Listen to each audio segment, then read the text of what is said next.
For 1b, comparing, ordering, and writing integers, we start off with two phrases or expressions that we need to write as an integer. All right? And so, for both of these, basically, we've got our numbers already. So we know that this is going to be some kind of 10 and this is going to be some kind of 15. Our job is to figure out what sign is the most appropriate. Is it going to be a negative or a positive? So let's look at the keywords here. The first one says debt. So I want you to think about if you have a debt to someone, that means that you owe them money. That is not money that's in your wallet. It's actually an amount that you have to pay to someone else. So I want you to think about what kind of sign would go with 10. Now, if you're on the football field and you gain 15 feet, or I guess in football it's really yards, but if you gain something, think about what kind of symbol would be there. All right, so I'm going to put a big question mark here just to remind you that you need to figure out the signs that go with those.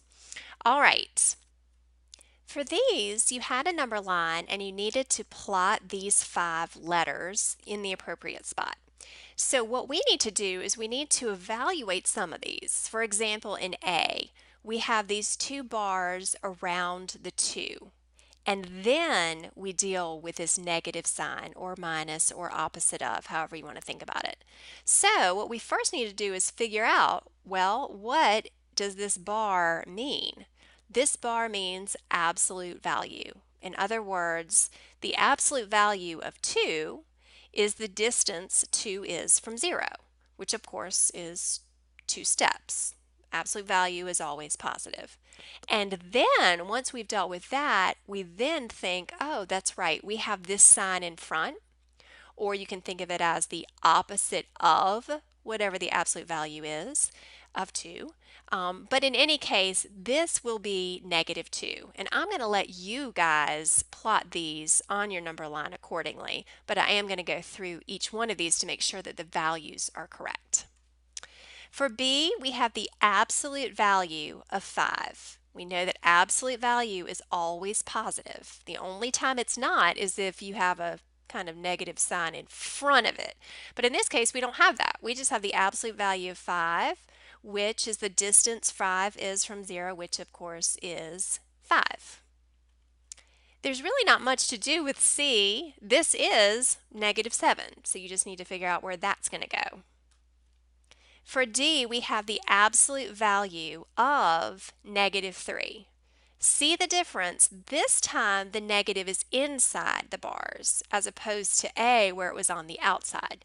So in this case, we're asked what is the absolute value of negative 3? And we know that that would be positive 3. And for the last one, we have no absolute value signs. These are just parentheses. And in this case, this is a perfect example of how sometimes parentheses aren't grouping symbols. Sometimes they're there just to kind of separate these two signs from like running into each other and looking like one big long sign. So this, if we look inside these parentheses, that's just negative 4. There's really not much to do there. So then we look here and we say, oh, this is minus or negative, or in this case, I think it's easiest to think of it as the opposite of.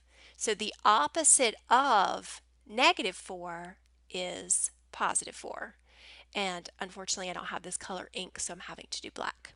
So these are the 5 numbers that you are going to plot. We have negative 2, positive 5, negative 7, positive 3, and positive 4. When you plot them on your number line on your separate sheet of paper, make sure that you write their letters.